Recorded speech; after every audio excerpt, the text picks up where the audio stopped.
মতিপুর গ্রামে বাস করত এক অত্যাচারী মোড়ল।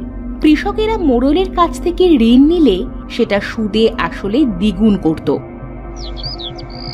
একদিন মোড়ল তুষার নামে এক কৃষকের বাড়িতে গেল তার ঋণের টাকার জন্য। তুষার, ওই বেটা, বাড়িতে আছিস নাকি? জি মোড়ল সাহেব, বাড়িতে তো আছি। বসেন বসেন, এইখানে বসেন। আমি বসতে আসিনি। আমার কাছ থেকে তো 1000 টাকা নিয়েছিলি, সেটা সুদে আসল 2000 টাকা হয়েছে। তার টাকা কবে দিবি শুনি? মোড়ল সাহেব, এত টাকা আমি কোথা থেকে দেব? আমার কাছে তো এখন এত টাকা নেই। সেটা নেওয়ার সময় মনে ছিল না? টাকা না দিলে মাঠ থেকে তোর একটা ফসলও নিতে দেব না, বুঝলি? এ কথা বলে মোড়ল সেখান থেকে পাশের বাড়ি রন্টু কৃষকের বাড়িতে গেল। গিয়ে রন্টুকে বলল, এই রন্টু, খুব তো আরামে খাচ্ছিস দেখছি। আমার ধারের টাকাগুলা কবে দিবি? দিব মোড়ল সাহেব, খুব তাড়াতাড়ি দিব। মাঠে ফসল উঠেছে, যেগুলা বিক্রি করে আপনার টাকা তাড়াতাড়ি পরিশোধ করে দেব। তাড়াতাড়ি পরিশোধ করে দেব? মুখে বড় বড় কথা, সুদে আসলে তোর টাকা দ্বিগুণ হয়েছে, বুঝলি? তোর ফসল বিক্রি করলে আমার ঋণের সিকি কোনাও হবে না। মোড়ল সাহেব, সব না পারি অল্প অল্প করে আপনাকে শোধ করে দেব। ও নো, অল্প টল্প হবে না। যদি ঋণের টাকা এবার শোধ করতে না পারিস, তবে তোর চাষের জমিটা এবার আমাকে দিয়ে দিবি। ক্ষমা করবেন মোড়ল সাহেব, আমার জমিটা যদি আপনি নিয়ে নেন তাহলে সে আমাদের না খেয়ে মরতে হবে। তাহলে না খেয়েই মরিস।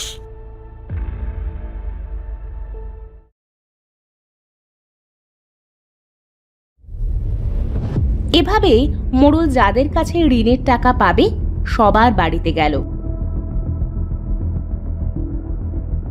পরের দিন তুষার ও রন্টু মাঠে গিয়ে একে অপরের সাথে ঋণের টাকার কথা বলে দুঃখ করছিল।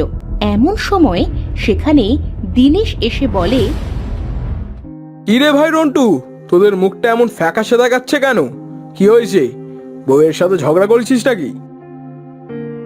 না রে ভাই, কাল মোড়ল সাহেব গিয়েছিল বাড়িতে, তার কাছ থেকে ঋণ নিয়ে গত বছর ঘরটা করেছিলাম, আর আজ এসে বলছে সুদে আসলে নাকি ঋণটা দ্বিগুণ হয়েছে।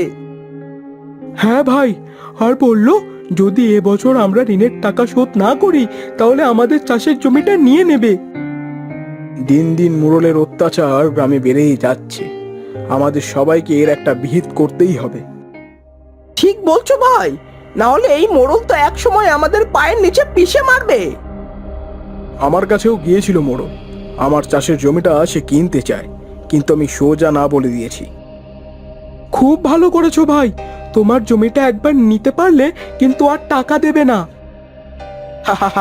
আমি কি এত বোকা নাকি? তোরাও কোনো চিন্তা করিস না, আমরা গ্রামের সবাই এক হয়ে মোড়লের বিরুদ্ধে প্রতিবাদ করব। এখন তোরা বাড়ি যা। সবাই যে যার মতো বাড়ি ফিরল।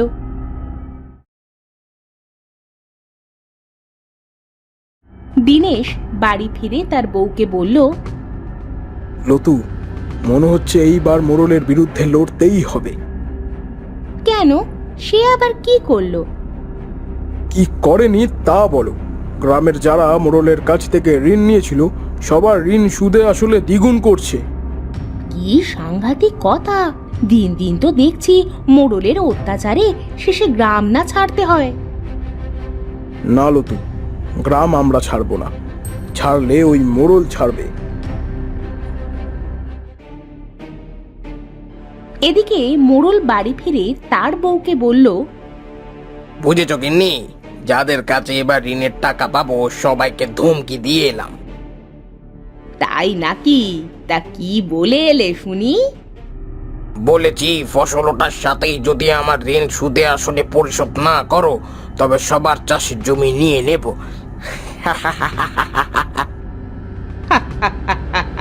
তাই নাকি? খুব ভালো করেছো, খুব ভালো করেছো। তা এবার কিন্তু সীতাহারের ওই 7 সেট সোনার গহনা আমাকে গড়ে দিতে হবে। দেব গিন্নি দেব।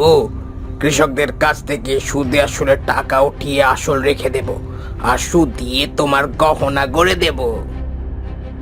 ও মা, তাই নাকি? তাহলে তো খুব ভালো হবে। এবার সীতাহারের 7 সেট পরে আমি বাবার বাড়ি যাব, বুঝেছো? ঠিক আছে গিন্নি, এবার তোমাকে খেতে দাও। খিদার জন্য পেটটা একেবারে চোচো করছে। এদিকে দিনেশ গ্রামের সবাইকে নিয়ে মোড়লের বিরুদ্ধে কথা বলছিল। শোনো ভাইরা, আমাদের মাঠের ফসল তো আর 2-1 দিনের ভেতরেই উঠে যাবে। ফসল ওঠার সাথেই মোড়ল কিন্তু বাহানা করে আমাদের ফসল হাতানোর চেষ্টা করবে। আমরা গ্রামের মোড়লের অত্যাচার আর সহ্য করব না। এবার থেকে একটা ফসলও আমরা মোড়লকে দেব না। দিনেশের মোড়লের বিরুদ্ধে প্রতিবাদ করার কথাটা মোড়লের কানে গেল। সে তো বাড়িতে হুঙ্কার ছাড়ল। চাষির বাচ্চা চাষি, এত বড় সাহস! তুই আমার বিরুদ্ধে প্রতিবাদ করিস? তুই সোজা হয়ে দাঁড়াবার আগে তোর মাজাটা আমি ভেঙে দেব। পরের দিন মোড়ল কিছু মানুষ নিয়ে গেল দিনেশের বাড়ি। দিনেশ, এই দিনেশ, বলি বাড়িতে আছিস?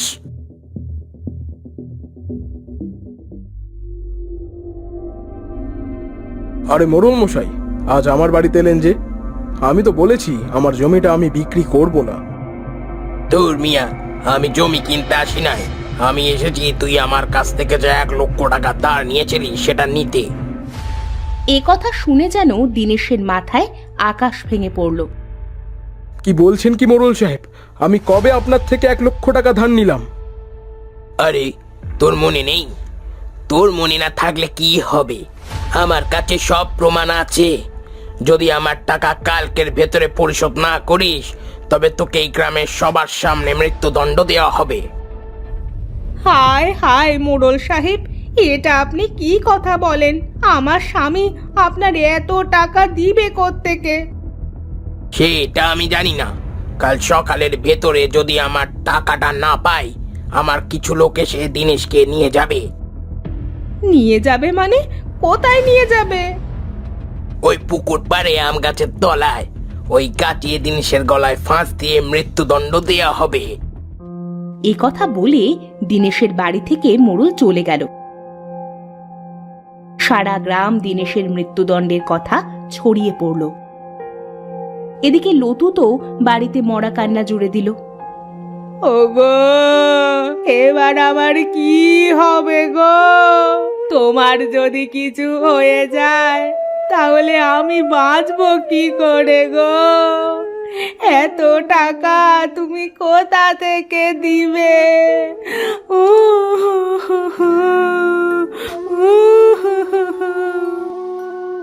কেঁদো না লতু, আমার কিচ্ছু হবে না। এমন সময় তাদের সামনে একটা বুড়ি এসে হাজির হলো। বুড়িটা লতুকে সান্ত্বনা দিয়ে বলল, কাঁদিস না লতু, আমি থাকতে দিনেশের কিচ্ছু হতে দিব না। তুমি তুমি আমাদের নাম জানো? তোদের নাম ধাম আমি সব জানি। কাল যখন মোড়ল দিনেশের মৃত্যুদণ্ড দিতে যাবে, তখন দেখিস মোড়লের অবস্থা আমি কি করি।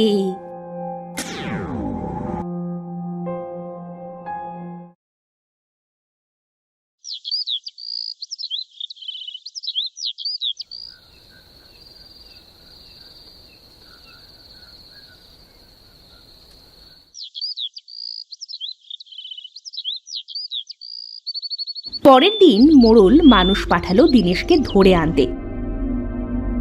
দিনেশকে সেই আম গাছটির কাছে আনা হলো। গ্রামবাসীরা মোড়লের কাণ্ড দেখে তো ভয়ে শিউরে উঠল। সবাই দিনেশের মৃত্যুদণ্ড দেখতে এলো। এই, এর মাথায় একটা কাপড় বেঁধে ওই গাছের ডালে ঝুলিয়ে দে। এমন সময় সেই বুড়িটা এসে মোড়লের সামনে হাজির হলো। এই মোড়ল, তুই দিনেশকে ছেড়ে দে। গ্রামে সবার সামনে তুই স্বীকার কর যে দিনেশের কাছে তুই কোনো টাকা পাবি না। কে রে তুই বুড়ি? আমি স্বীকার করলে কি তুই আমার টাকা শোধ করে দিবি? দাঁড়া, দিচ্ছি দিচ্ছি তোর টাকা।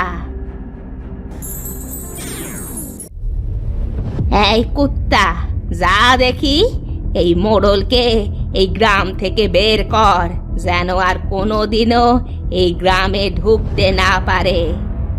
কুকুরটি মোড়লকে তাড়াতে লাগলো। ওরে বাবারে, আমার পিছু ছাড়। ওরে কুকুর, আর আসিস না আমার পিছু। ওরে বাবারে, আর তাড়াস না আমার। আমি দিনেশের কাছে কোনো টাকা পাবো না। ওরে বুড়িমা, সব মিথ্যে কথা। আমি কোনো টাকা পাবো না, আমাকে ছেড়ে দিতে বলো। ওরে বাবারে। বুড়িমা, তুমি কে গো? আমাকে এভাবে বাঁচালে? আমি আম বুড়ি, আমি এই আম গাছেই থাকি, সেই জন্যই তো দিনেশকে বাঁচালাম। কি করে আমার আস্তানায় একটা নিষ্পাপ মানুষকে মারতে দিতে পারি? তোমাকে অনেক ধন্যবাদ গো বুড়িমা। তুমি আমার সাথে আমার গ্রামটিকেও বাঁচিয়ে দিলে। যা দেখি, তোরা এবার সবাই যে যার বাড়িতে যা। মোড়ল আর কোনোদিনও এ গ্রামে আসবে না। তোরা এবার সুখে শান্তিতে এ গ্রামে বসবাস কর। ওগো, চলো তাহলে আমরা সবাই এবার বাড়িতে ফিরি।